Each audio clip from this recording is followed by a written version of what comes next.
The cyber attack on the largest U.S. pipeline still sending ripples across the economy.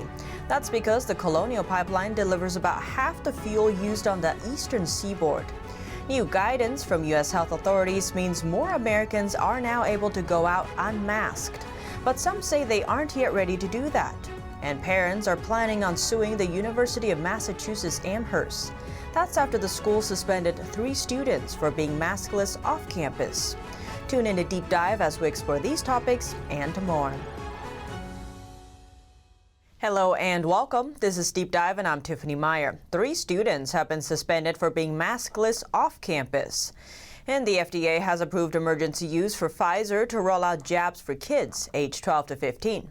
This comes as President Biden unveils his new vaccination goal for the country. But first, let's do an update on the top pipeline in the country. Colonial Pipeline says it is hoping to get the system back on track by the end of the week. That's after a ransomware attack shut down the system Friday. Colonial said when it heard about the ransomware attack, it took some systems offline to contain the problem.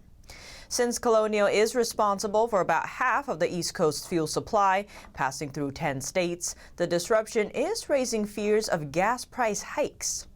Depending on how long the shutdown lasts, it could impact millions of customers.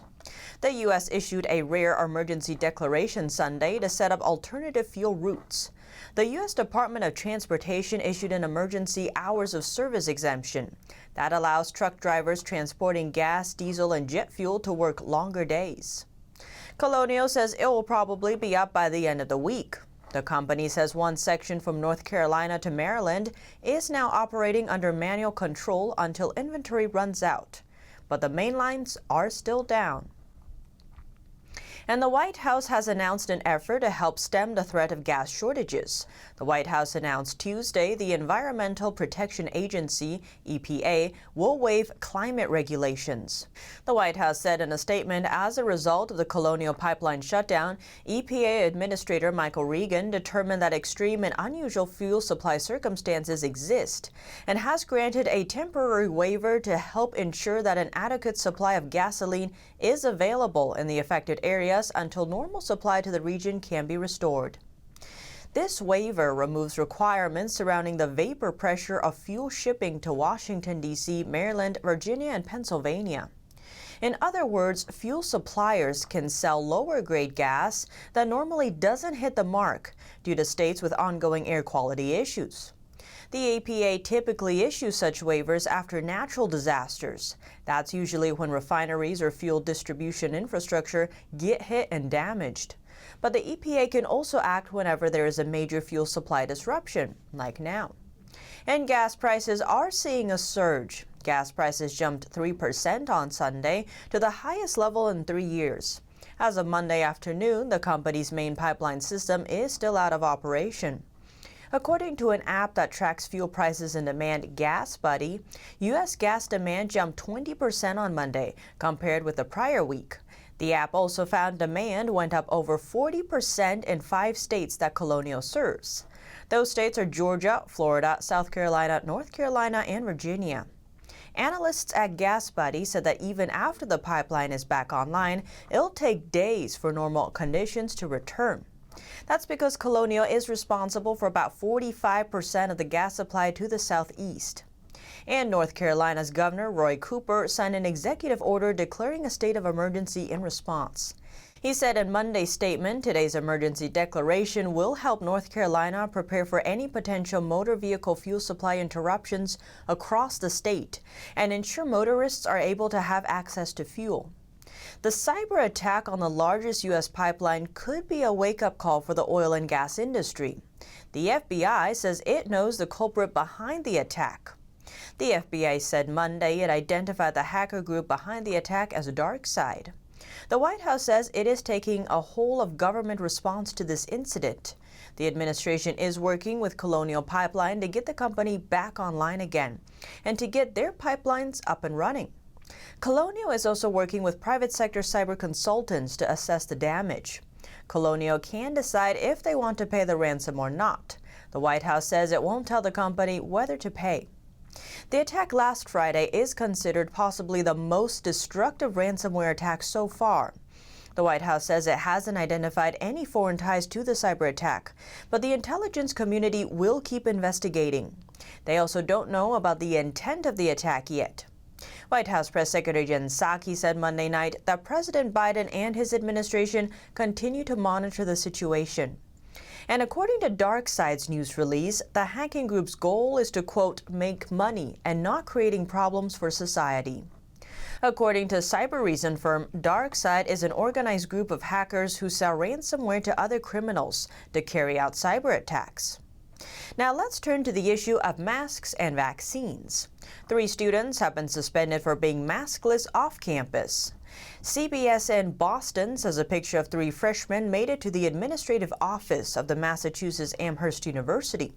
The 3 freshman girls were maskless outside at an off-campus party on Saturday. But that picture on social media got sent to the school's administration.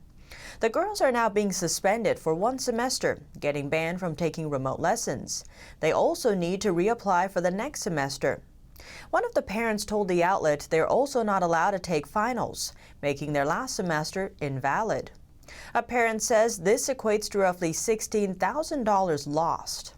The university said in a statement they made it clear that there would be consequences if they didn't follow public health rules, saying students received a number of public health messages this semester that emphasized the importance of following public health protocols and the consequences for not complying. And those messages were also shared on UMass social media channels. The school website says face coverings are required to be worn outdoors when you are unable to maintain 6 feet of social distancing. All of the parents disagreed with the decision and are planning to file a lawsuit. More and more schools are requiring vaccination to set foot on campus. New York's governor announcing a new rule on Monday: any student who wants to go to a New York public college must be vaccinated.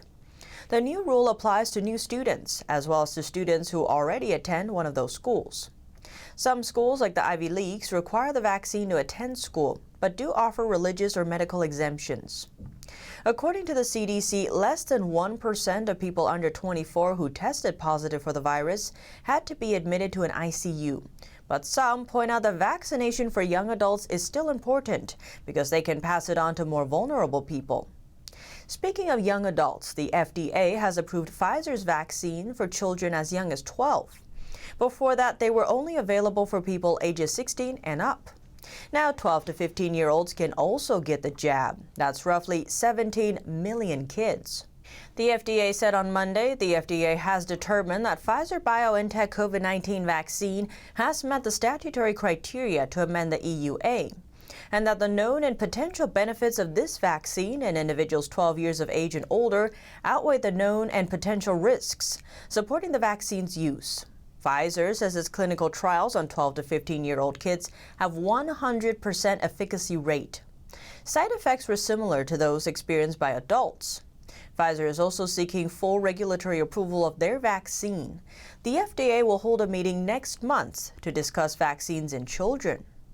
Acting FDA Commissioner Janet Woodcock said in a statement, the action allows for a younger population to be protected from COVID-19, bringing us closer to returning to a sense of normalcy and to ending the pandemic. And the head of German pharmaceutical company BioNTech said Monday that there is no need to waive patents on coronavirus vaccines because manufacturers will be able to produce enough shots to supply the world over the coming year. Now, the new guidance from U.S. health authorities means more Americans are able to go outside unmasked. But some say they aren't yet ready to do that. The U.S. Centers for Disease Control says those fully vaccinated against the novel coronavirus need not mask up outdoors in most cases. But while many Americans are starting to take off their masks outside, some aren't ready to take that step.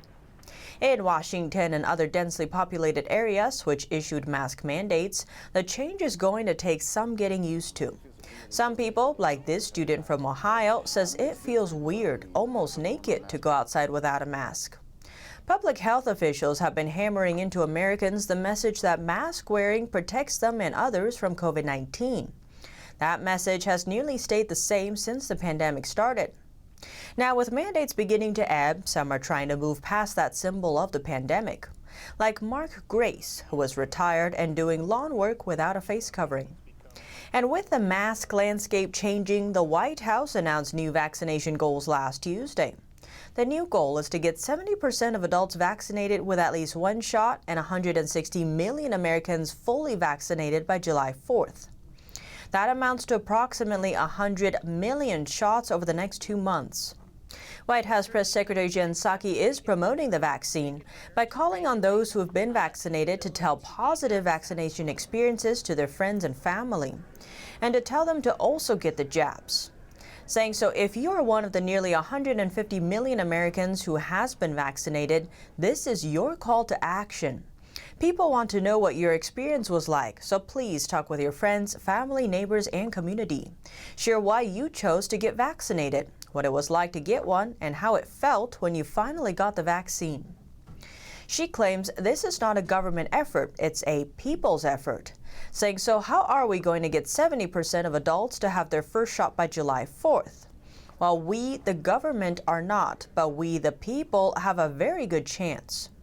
Let's take a quick look at the current vaccination rate as of May 10th. More than 259 million doses have been administered, over 114 million people, or about 34.4% of the total U.S. population, fully vaccinated. Connecticut and Maine have the highest rate of fully vaxxed people at 44.4%. Northeastern and Midwestern states have the highest rate so far. But what do you think? Let me know below. Thanks for tuning in to Deep Dive. I'm Tiffany Meier, and see you soon.